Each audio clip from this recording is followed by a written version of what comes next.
Bora para a aula, quinto ano. Vamos lá para a nossa última aula da quarta semana de aulas online. E hoje nós vamos apenas trabalhar com exercícios.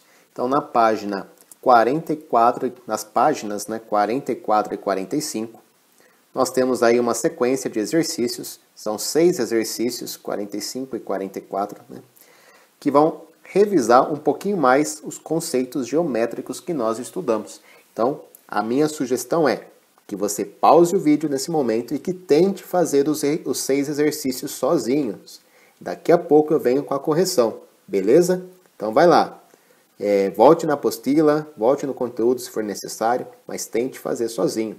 Eu acho que uns 20 minutos dá tempo. Então, bora estudar. Daqui a pouco você vem aí que eu faço a correção para você. Bom, vamos lá então. Conseguiram fazer? E aí? Tiveram dificuldade? Foi mais ou menos? Como é que foi? Vamos lá então, ó. Vamos fazer a correção. Leia o que o Fernando está falando e faça o que se pede. Bom, o Fernando está dizendo que pensou em um poliedro. Bom, se ele pensou em um poliedro, nós temos que saber que as formas não planas, podem ser divididas em 2 grupos. Aqueles que têm faces arredondadas, que são chamados de corpos redondos, e os poliedros. Então, o Fernando, ele pensou em um poliedro. Então, ele pensou em uma figura não plana que não tem faces arredondadas. Então, logo de cara, a gente pode excluir esse cilindro, porque o cilindro ele tem faces arredondadas, Agora, vamos ver a outra fala dele. Ele diz que todas as faces têm a forma de triângulo. Então, todas as faces são triangulares. Já podemos excluir de cara o paralelepípedo. Paralelepípedo ele é um prisma. E os prismas sempre têm as faces laterais retangulares, tá? Então, a gente tem 2 opções. Temos 2 pirâmides. As pirâmides têm todas as faces laterais triangulares. Mas o Fernando disse que não só as faces laterais são triangulares, são todas as faces triangulares. Todas, tá? Então, repare que a terceira opção também pode ser cancelada, porque a terceira opção tem uma face que é hexagonal, Ou seja, não pode ser a terceira opção. Logo, a opção correta é a letra B. É uma pirâmide de base triangular. Tem 4 faces triangulares, tá? Essa aqui, ó, essa outra aqui, ela não poderia ser, Ela é uma pirâmide de base hexagonal. Ela tem sim vários triângulos, mas não são todos. Vamos lá para número 2? Para medir o comprimento de uma circunferência, Pedro colocou um barbante sobre ela e depois mediu o comprimento do barbante. Então, essa foi a ideia do Pedro, Ele tinha uma circunferência, nós já vimos que o segmento que une qualquer ponto da circunferência até o centro dela é chamado de raio, Mas nós não vamos usar esse conceito aqui no exercício. Ele apenas queria saber a medida do comprimento. Então, ele colocou o barbante em todo o contorno da circunferência. Veio aqui, esticou o barbante, E a medida, o comprimento do barbante vai ser o comprimento da circunferência. Repare aqui na medida que deu, Deu 6 centímetros inteiros e mais 3 milímetros. Certo? Lembra que cada centímetro da régua está dividido em 10 milímetros, Então, ele teve 6 centímetros inteiros e 3 milímetros. Eu também poderia ter colocado como 6,3 centímetros. 6 centímetros inteiros e mais 3 décimos do centímetro. Ou ainda, poderia ter colocado a resposta só em milímetros. 63 milímetros. Ok? Chegaram a uma dessas respostas? Que bom, sabia que iam conseguir. Vamos lá para número 3. Observe os prismas e responda às questões. Então, olha só, aqui a gente tem prisma, Repare que nos prismas, as faces laterais sempre são retangulares, Essa é a diferença de um prisma para uma pirâmide. A pirâmide tem as faces laterais triangulares, enquanto que os prismas têm as faces laterais retangulares.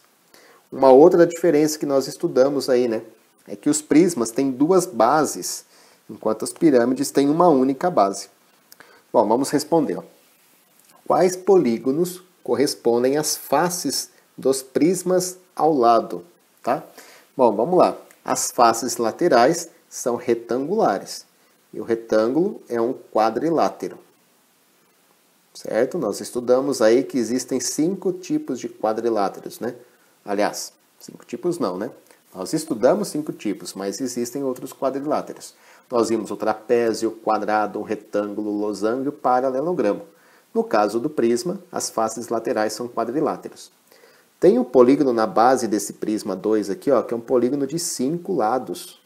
E aí, vocês se lembram como é que se chama o polígono de 5 lados? Vou pintar ele de amarelo aqui, ó. Então essa é a base do prisma 2, é um polígono de 5 lados. Um polígono de 5 lados é chamado de pentágono. E ainda nós temos no outro prisma aqui um polígono de 6 lados. Se recordam o nome do polígono de 6 lados? O polígono de 6 lados é um hexágono. Agora eu quero fazer uma outra pergunta para vocês. Quem lembra o que é um polígono? Né? A gente está falando aqui de polígono, mas e aí, o que é um polígono? Vocês lembram? Para ser polígono, gente, ó, tem que ter um contorno. Tem que ser uma forma plana primeiro, né? Primeiro tem de tudo uma forma plana.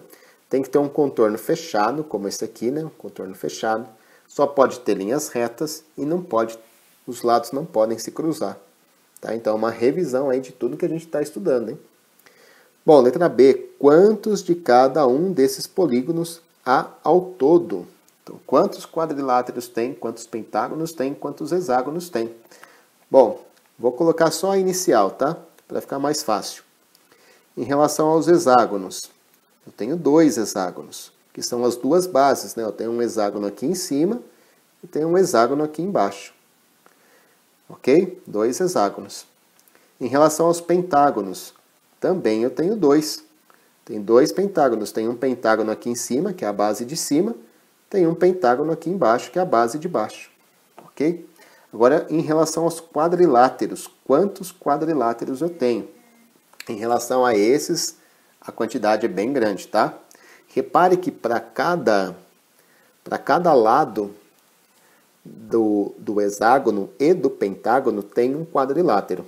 Tem um retângulo descendo, tá? Deixa eu só apagar a figura aqui para ficar mais fácil de desenhar. Então, ó, o que eu quero chamar a atenção de vocês é isso aqui. Ó. Nesse lado da base, nesse lado do hexágono, para esse lado do hexágono tem um retângulo que desce.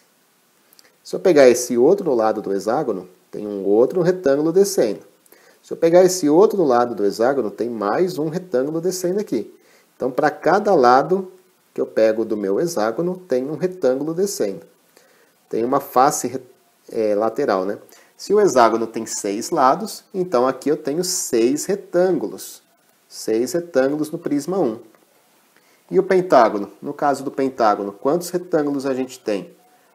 A ideia é parecida, né? A mesma, na verdade. Para cada lado do meu pentágono, eu tenho um retângulo para a face lateral. Então, para esse lado, um retângulo. Se eu pegar esse outro lado, tem mais um retângulo. Então, já são 2. Se eu pegar esse lado, tem mais um retângulo. Já são 3. Se eu pegar esse aqui mais um, são 4. E esse aqui mais um, 5. Então, se o pentágono tem 5 lados, ele vai gerar 5 faces retangulares. Portanto, eu tenho um total aqui de 6 mais 5, 11 faces no formato de quadriláteros. 11 faces retangulares. Ok? Vamos lá, número 4. Indique a resposta da questão. Antônio prendeu seu cavalo com uma corda em uma estaca no chão. Qual é a forma da maior superfície do cavalo na qual o cavalo consegue pastar? Vamos lá, gente. Ó. Tem um ponto fixo, né, que é a estaca. E aí tem uma corda, cujo comprimento é fixo também, certo? Então tá aqui, ó, a estaca e a corda esticada. O cavalo, ele pode chegar no máximo até aqui, ok?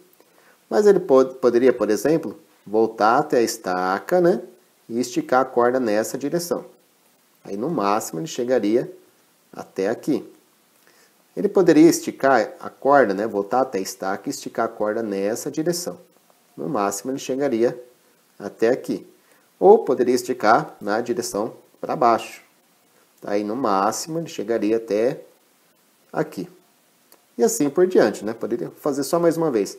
Poderia voltar até a estaca e esticar na direção da esquerda. Então reparem, né, que a hora que eu unir, né, as distâncias máximas que esse cavalo pode chegar, eu vou acabar formando um círculo, né? Então ele pode comer toda essa grama que está na borda aqui nesse contorno e toda a grama que ficou dentro desse contorno. Então, no máximo aí, qual vai ser a maior superfície que o cavalo consegue pastar? É nesse círculo. Então a nossa resposta é a letra B, né? É a nossa segunda opção. Vamos lá para número 5. 2 canudinhos foram colocados em uma caixa em forma de paralelepípedo, como na figura abaixo. Então a gente tem um paralelepípedo e 2 canudinhos. Repare que um canudinho está aqui, ó, percorrendo a aresta que vai de A até D. E o outro canudinho está percorrendo a aresta que vai de B a G. Tá? Vamos lá. Letra A. Em que aresta da face amarela você colocaria um canudinho para que ele ficasse paralelo ao canudinho vermelho? Então a gente quer um canudinho que seja paralelo ao canudinho vermelho. Nós já estudamos que retas ou segmentos paralelos são linhas que nunca se cruzam, seja na horizontal, seja na vertical, seja na diagonal. Tá?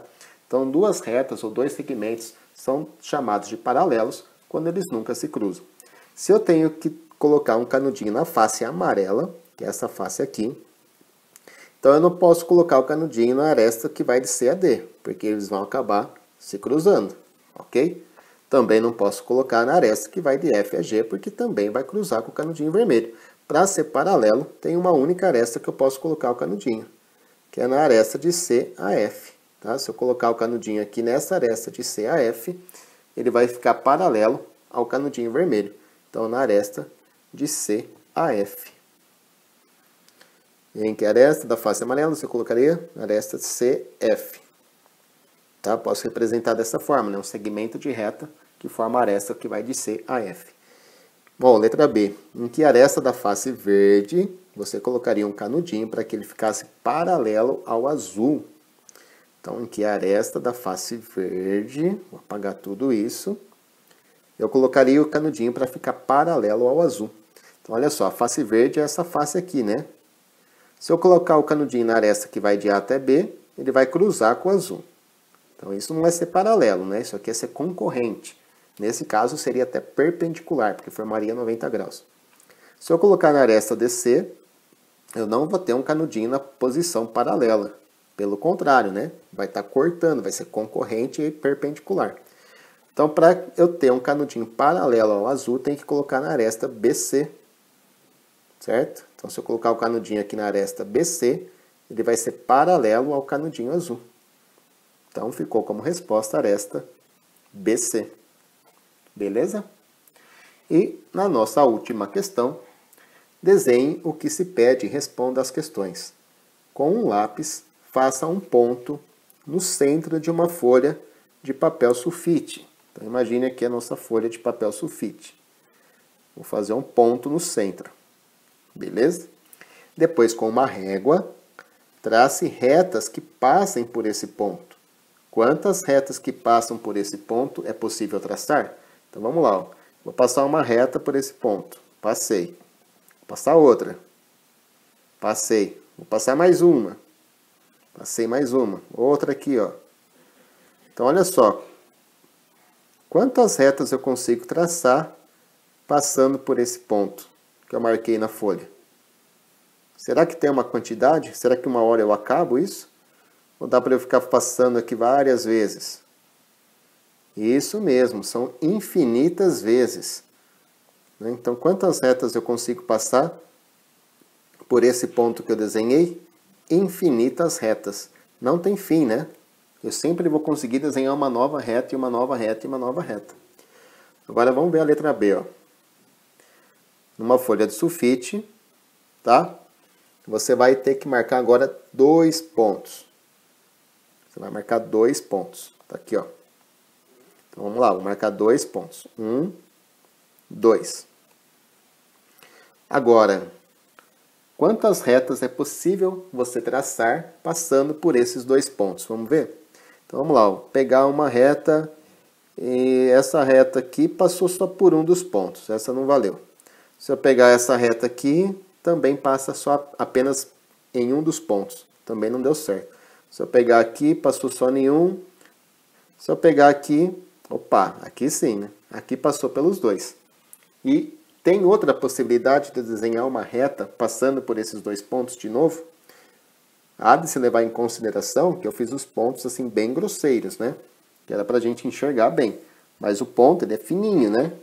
Da mesma espessura da reta. Então se eu fizesse pontinhos assim fininhos, por esses dois pontos eu conseguiria passar apenas uma linha. Tá? Então só tem uma reta que passa por dois pontos. Então aqui a resposta é uma, né? Quantas retas você conseguiu traçar passando por esses dois pontos? Uma única reta. Parece um acento, mas não é, tá, gente? Uma reta. E letra C, discuta com o colega os resultados obtidos que vocês observaram. Infelizmente, a gente não pode discutir com o colega, mas vocês devem ter chegado a uma conclusão, né? Qual foi a conclusão? Que conclusão que nós podemos tirar dessa atividade? Que por dois pontos distintos, né? Que são diferentes. Por dois pontos distintos, podemos passar, ou traçar, né? Na verdade, podemos traçar uma única reta. Então, essa é a conclusão que nós podemos tirar desse exercício número 6, que dados dois pontos distintos, existe uma única reta que passa por eles. Belezinha? Pessoal, então vou deixar a tarefa, né? A tarefa vai ser a seção do Volta e Revira. São 2 páginas, 44 e 45. Vou colocar certinho no final do vídeo. Mas é muito importante mesmo que vocês tentem fazer essa tarefa, porque o Volta e Revira, vocês sabem, né? É uma revisão de toda a unidade 3 que nós estudamos. Tá? Então é legal, é importante que a gente tente fazer. E daí, na quinta-feira, né, no dia da nossa live, a gente tira as dúvidas referentes a esses exercícios. Opa, desculpa, ó, falei besteira. Nossa live é na terça-feira, agora no novo horário, né, às 9 da manhã. Então, na terça-feira, às 9 da manhã, a gente tira as dúvidas referentes aos exercícios da tarefa. Certinho, gente? Então, um grande abraço, fiquem com Deus e até a semana que vem.